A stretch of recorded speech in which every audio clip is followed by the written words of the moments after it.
All right, I decided that I wanted to add the tails in the back. So I cut it this shape like this. It's just straight here and then just rounded a bit here. And I think I need to cut this down somewhere around here. And then I'll flip it over and make a pattern here. I'm just hoping that doing it this way that they'll stay on. And that I won't break this when I attach them, because that would be a bummer. So what I'm going to do is actually use a little shortening instead of the water, hoping that that'll prevent it from sliding down. So I'm going to hold on to the back and push on gently.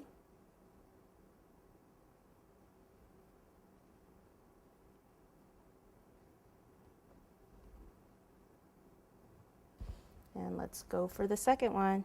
It's holding so far. Hopefully his coat won't fall off.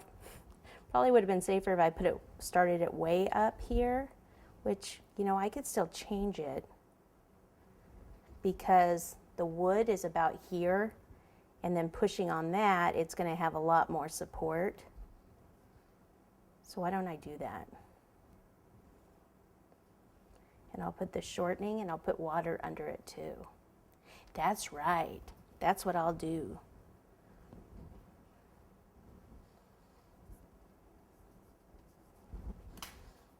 Do our tracing wheel.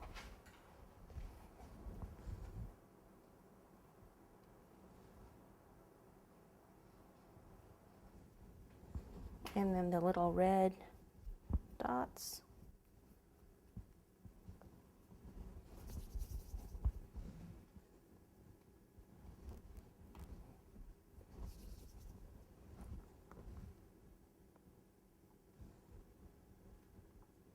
Okay, so let me take the two colors like this and twist them together.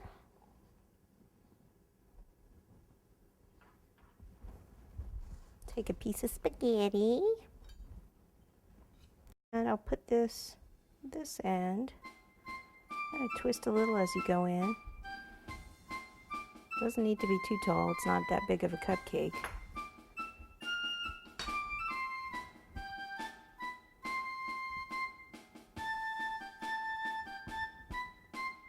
Actually, I could leave the spaghetti as the top part of it. The licorice is going to be too thick. So, move this one out of the way a bit. That in. Put that in front of it. And voila! There we go, Mr. America. Isn't he fabulous? Have fun.